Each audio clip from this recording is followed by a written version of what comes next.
Matapos ang ilang buwan, muling humarap sa investigasyon ng Senado si dating Mayor Alice Guo.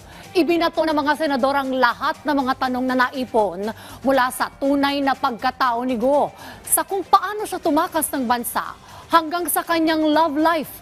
Kaya naman muli siyang na-cite in contempt. Yan ang ulat ni Daniel Manalastas. Live, Daniel. Yes, Dayan, pigang-piga si dating Mayor Alice Guo nang humarap siya sa pagdinig dito sa Senado at isa-isang inungkat ng mga senador ang usapin ng kanyang pagkatao at maging kung paano siya nakapuslit ng ating bansa. Guardiado, naka-bulletproof vest at Kevlar helmet pa nang dumating si dismissed Mayor Alice Guo sa Senado para dumalo ng pagdinig mag-aalas 9 kanina ng umaga. Sakay siya ng coaster ng PNP. Nang humarap sa pagdinig, nakasuot ito ng face mask pero pinatanggal na yan sa kanya ng mga senador. At simula pa lang ng pagdinig, nakatikim agad si Guo ng sermon sa mga senador. Animoy ilang buwan na hinintay ang pagkakataong ito na makumpronta siya. Puro kasinungalingan ang istorya na isinuwalat mo dito sa Senado. Sa gitna ng malawakang public interest sa tinatawag nilang Senate Flix na ito, huwag nating kalimutan na ang pangunahin nating layunin ay ang pagpapaganda ng ating mga batas at polisiya. Nagsinungaling ka sa taong bayan, nagsinungaling ka sa Senado, at higit sa lahat, nagsinungaling ka sa sarili mong kababayan sa Bamban.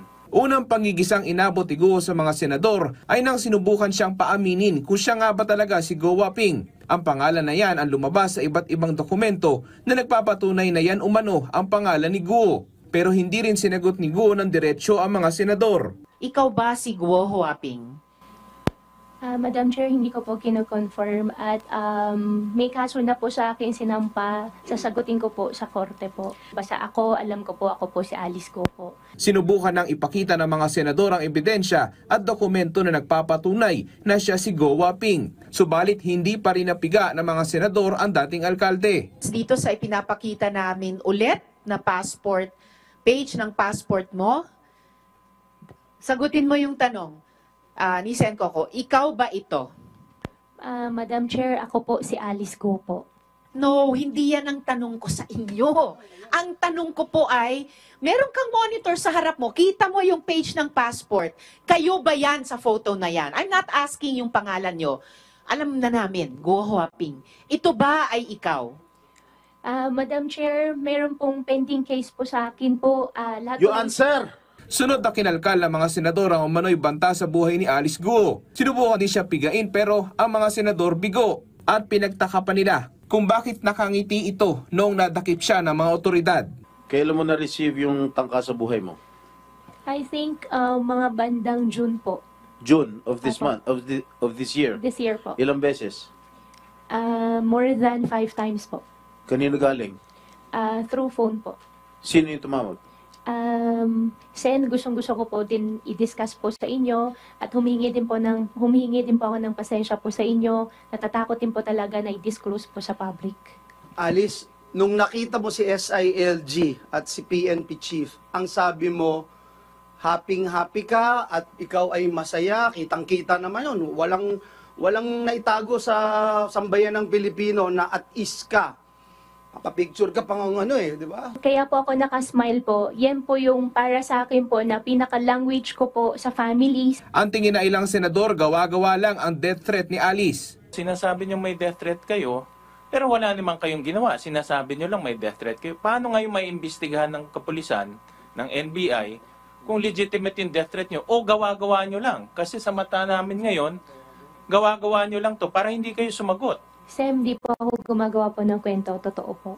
Natatakot po kasi ako sa safety ko po, Sen. Nang tanongin naman ng mga senador si Guo kung paano sila nakapusilit ng bansa, kinumpirma ni Guo na sa pamamagitan nito ng yate na hindi raw niya alam kung kanino. Pero nilinaw niyang walang tumulong umano sa kanya na Pilipino. And yung yate po, kung sino po yung may-ari ng yate po, hindi ko po talaga alam. Unbelievable Madam Chair. yung mga sagot. Sen, gustong-gusto ko po talaga i-discuss.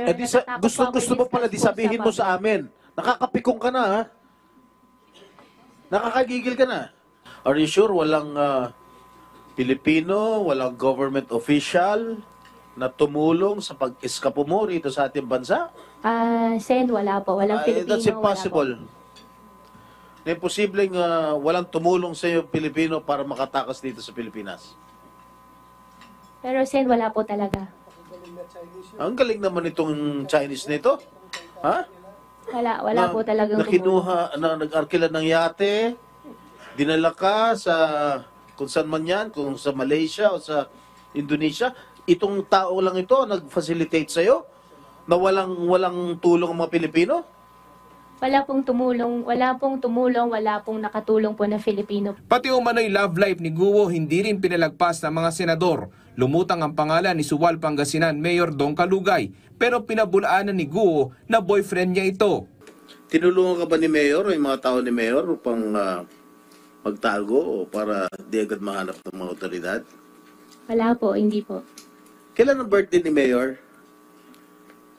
Birthday po ni Mayor. Kalugay, boyfriend mo? Sen, hindi ko po siya boyfriend. O, di ba merong siya mga ginawang o pinagawang mga bulaklak para sa'yo? Hindi naman po. Hindi ko po makita eh. Ayan, o. O, ito. O. O, laki ng bulaklak para sa'yo. Dami, o. Sana all. Pinapatawag na rin ng mga senador si Kalugay para magpaliwanag sa susunod na pagdinig. Muling pinakontempt ng mga senador si Guo at naniniwala ilang senador na dapat sa kustudiya ng Senado mapunta ang dating alkalde. Sa punto ito, Dayan, ay inasa magpapatuloy pa yung pagdinig ng Senado hinggil sa usapin ng mga pogo sa bansa at maging nga dito nga kay dating Mayor Alice Guo. Pero sa ngayon, Dayan, medyo gray area pa yung kanya magiging custody. Pero nangako naman yung mga senador na i-coordinate din nila ito sa korte dahil nga meron na ring court arrest order itong si dating Mayor Alice Guo. Dayan? Alright, Daniel, paulit-ulit na sinasabi ng dating alkalde yung tungkol sa kanyang death threat. Nausisa ba dyan sa pagdinig na kung anong sinabi ng alkalde kung kanino nang gagaling itong death threat na ito? Dito ba yan? Lokal ba yan? O death threat mula sa dayuhan o sa ibang bansa, Daniel?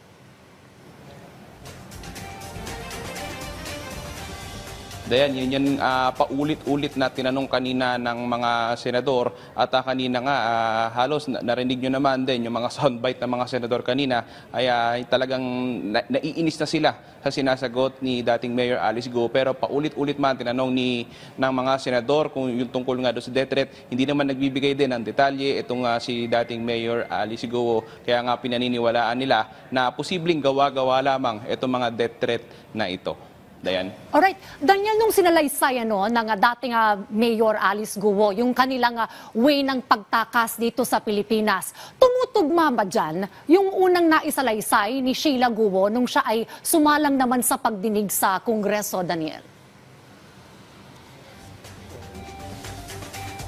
Actually, Dayan, tumutugma yan. Pero kasi ngayon, nung nagsalita na to si dating Mayor Alice Guo, mas dinetalye niya kung paano sila nakatakas.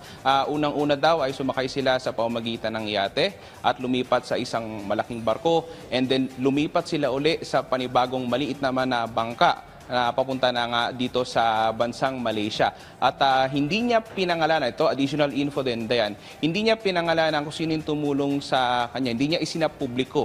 Pero sinulat niya ito sa isang papel kanina, pinasulat ito sa kanya ng mga senador. Hindi niya rin dinetalye kung sino itong tumulong sa kanya, pero ang malinaw daw, ito raw ay hindi isang Pinoy. Hindi raw ito isang Pilipino at ang konfirmasyon lamang ni dating Mayor Alice Guo, ito raw ay isang Asian. Alright, Daniel, kailan ang susunod na pagdinig?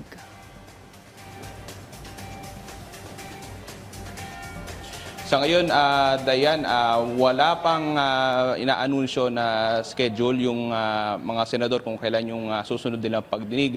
Pero ang tansya natin, baka as soon as possible din magsagawa sila ng pagdinig. Dahil marami pang mga nakapila rin dito sa Senado. Andyan yung budget briefings at ina-anticipate na rin natin na magkakaroon din ng pagdinig hinggil nga dito kay Pastor Apollo Kibuloy matapos na sumuko o naaresto siya ng kapulisan.